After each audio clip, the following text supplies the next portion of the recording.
Hey guys, it's Eric from Vegan Ostomy, and I'm in sunny Orlando, Florida, and I'm joined with a few of my friends, and we're going to be doing a video for you. Hey, I'm Dan Sharp from Sharp IBD. Hi guys, my name is Sara, and I run the site Inflamed and Untamed. Hi, my name is Megan, and I run the Front Bite YouTuber channel. So yesterday, Sara and Dan and I went to Disney World here in Orlando, and we wanted to talk about our experience as patients with disabilities, because we think that it will benefit other people who are planning to come here, who also might have perhaps IBD or an ostomy or something along those lines or related to those conditions. So how does Disney accommodate people with inflammatory bowel disease or ostomies? Yeah, good question. So a lot of theme parks have their own disability access passes for people with disabilities, and we just basically went into their city hall, which is like their guest services, and we were able to get the passes through there. Now our experience was a little bit different from some other parks. Maybe one of you guys want to explain that process? Yeah, so any park that you're going to, the process is normally the same, whereas once you buy your ticket and you get into the park, you're going to want to find guest services, and that's kind of been our experience no matter what park we've gone to. So when you get into Disney, you're going to want to find guest services no matter which park you're in, and they're going to have you just kind of explain your limitations a little bit, why you need the pass. Now Disney takes it a little bit further with their requirements for setting it up. They fingerprinted us. They took our picture, they scanned our tickets, so it was like this whole big thing to get that pass. Yeah, well, they sort of all kind of grouped us together because Eric went first and mentioned that he had Crohn's disease, right? They didn't really ask how it affected you. I actually said that I had a surgery that required me basically to have a medical appliance that would make it very difficult for me to wait in long lineups because I'd have to use the bathroom at certain points. So that's kind of how we went with that. But yeah, so they asked me how many guests I was having at the park with me, and I said, 3 in total. It would be 3 of us. And then they proceeded from there. They gave us a list of instructions on how it works. Yeah, it's pretty easy to get the pass. You don't need anything that proves that you have a disability. You're just going to have to say as simple as I have Crohn's disease and I can't wait in lines because I need a bathroom immediately will be enough to get it. Yeah, and that's been sort of my experience at other parks. Not even necessarily having to go as far as saying I may have to use the bathroom urgently, just saying I can't stand in line that long, I can't wait in line. So once you get the disability pass, and if you want to go ride a ride, how does that process work? Yeah, so Disney doesn't have a form that needs to be filled out for each ride time, although there was one ride at the Hollywood Studios where they gave us, I guess it was a little card. Yeah, it was a reminder to tell us what time to come back. Yeah, so what they basically do is you would go and talk to one of the attendants in front of the ride, and they would basically determine how long it's going to be until you can come back. And they'll scan your card, and it kind of puts you in a queue through your card, and you can only do this one ride at a time. But basically what happens is at that ride time, you would go back to the ride, you kind of go into their express lane, and then you're waiting in their express lane, which had a few extra challenges in and of itself. Yeah, we really found that, so other parks that we have gone to, because we all really like amusement parks a lot, we're really into that stuff. Other parks that we've gone to, if you have the disability pass, they'll tell you a time to come back, but when you come back at that time, you can go directly onto the ride. But at Disney, they told us the time to come back, and once we came back at that time, then we got in, they made us go into the fast track lane, but we still had to wait a while. It was a pretty long time in some of the rides. So what we didn't like about that is if you can't wait in the line, Crohn's disease patients, a lot of us need to get out of line pretty fast. It doesn't work very well at Disney because you're still waiting a pretty big amount of time, even after you've waited to get back, that time period when they tell you to come back, you still have to wait even longer. So that was really weird. We didn't like that. Yeah. So for instance, we were told if the wait was about an hour, they might say come back in 55 minutes. They would shave off 5 minutes or so. So you would basically have to go somewhere else, hang around, wait for an hour because you couldn't go on another ride in the meantime. And then when you came back, in one instance, we waited an hour, came back, and then we were in line for about another hour, I think, before we actually got on the ride, which completely defeated the purpose because we could have just gotten in line at that point and waited all the time. Yeah, we would have been on the ride an hour earlier and could have been moving on to something else at that point. But we were really concerned during that hour because there weren't any attendants around.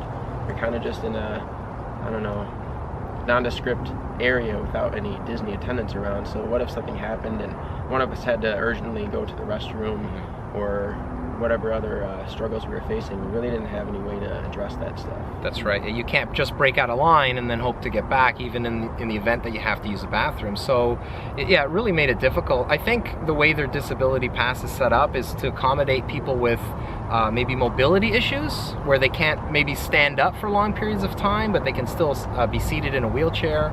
Wait in the line. Yeah, and wait in the line. But for people with our condition, I mean, it doesn't matter if it's an ostomy, just regular IBD with urgency or a J pouch, it became quite a challenge. And I would probably say that if you have a high output stoma, you may not even be able to get on any of the rides, because I think almost all those fast passes, express lines, did require us to wait at least 15 minutes. And that was the low end of our waiting time. Yeah. Yeah, and also just as a side note, we went to Disney on a Monday, and it was super busy when we went, and apparently that's not even as busy as it gets. So I can imagine wait times would be extended even further if you go on a weekend. Now, with waiting in line, did you have to part with your items or your medical supplies and put them in the locker room before you got in line, or was there a cubby waiting for you right before you got on the roller coaster? So they don't really have rides that would require you to actually keep your stuff with somebody. I think the most aggressive ride that we went on was a roller coaster. It was the Aerosmith Ride, and that actually has like loops and all kinds of stuff. But they made you take your bags on it. Yeah, so I just put my backpack like between my legs. It was strange. And hope that it doesn't fly out. And hope that it doesn't fly off in the middle of an indoor roller coaster in the dark. But other than that, I was able to carry my supplies with me. I had snacks and things like that with me, so that was fine. They do have washrooms all over the place, so in a way it's easy to get to a washroom, but then again, you're still having to wait to go on your rides. So there was always a challenge one way or another. So with Disney, can you find the bathrooms quite easily? Is there like an app that you can find them, or are the signs easily viewable and everything? Yeah, one of the nice things about Disney is if you download the Disney World app, they have all the restrooms listed, and you can actually push on it and it'll give you like GPS directions to it, so it is really easy to find them. I think the overall challenge of Disney, at least for me, was the park is just so big, and aside from IBD, like the bathroom issues or worrying about that kind of stuff, is I deal with a lot of joint pain, arthritis, fatigue, abdominal pain because of Crohn's disease and another condition that I have. So it's a very big park. You have to be up to the challenge. On that day, just wasn't able to do it because I was experiencing a lot of joint pain and a bunch of abdominal pain and stuff, so I had to get a wheelchair and be pushed around in a wheelchair. Now luckily there are plenty of wheelchairs, but they make you pay for them, and it was pretty expensive, so that's kind of a downside about that. But just, I prefer to go to smaller parks than Disney just because the challenge of walking all day and standing on my feet, some days I could do fine, but when I'm experiencing a lot of joint pain or abdominal pain and stuff and fatigue, I just could not handle it, and I had to take a wheelchair with me where I was going. It's just a very overwhelming place to be. Yeah, really the attractions are spread out a lot. Even from within one park like Magic Kingdom, and then you have to take into consideration that they're spread out from all the different sections of Disney World, Magic Kingdom and Hollywood Studios and all that. We made it to Magic Kingdom and then got to Hollywood Studios, which was like a 20+ minute bus ride you take to get shuttled there. So if you're in one park, you're kind of having to travel quite a ways on foot to get to the next attraction, sign up, wait an hour, wait whatever it takes to then get in the fast pass lane, then wait in line again. And in the meantime, another issue that we had is there are no places to sit. There aren't benches. It was very difficult. At one point, Sarah and I were just sitting against the wall on a busy sidewalk. Yeah, so my knees were killing me. I kind of had enough of it at that point. It was kind of strange. For those who don't know, Disney World is comprised of multiple separate parks.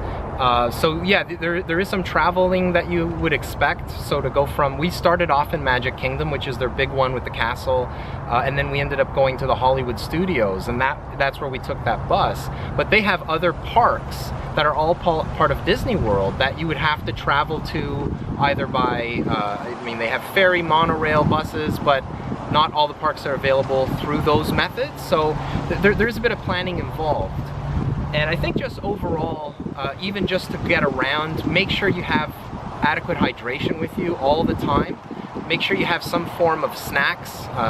If it's a super hot day like it is today and yesterday, you're gonna want to be prepared for those challenges just on its own. But if you have a chronic illness, it even becomes more important to have those supplies with you. And things are pretty expensive to buy there, so fortunately Disney does allow you to bring a lot of those snacks and drinks with you, which is fantastic, and that's exactly what we did.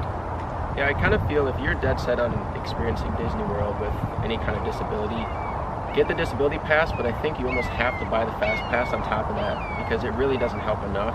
Yeah. And if you're gonna have to wait in line anyways at the fast pass, you benefit more by just getting in line at that point, which means that's another cost that you need to consider on top of just getting into the park, just to really get the most out of it if you're dealing with any kind of disability. I totally agree. Yeah. So overall, a more challenging park to attend if you have IBD, I would say.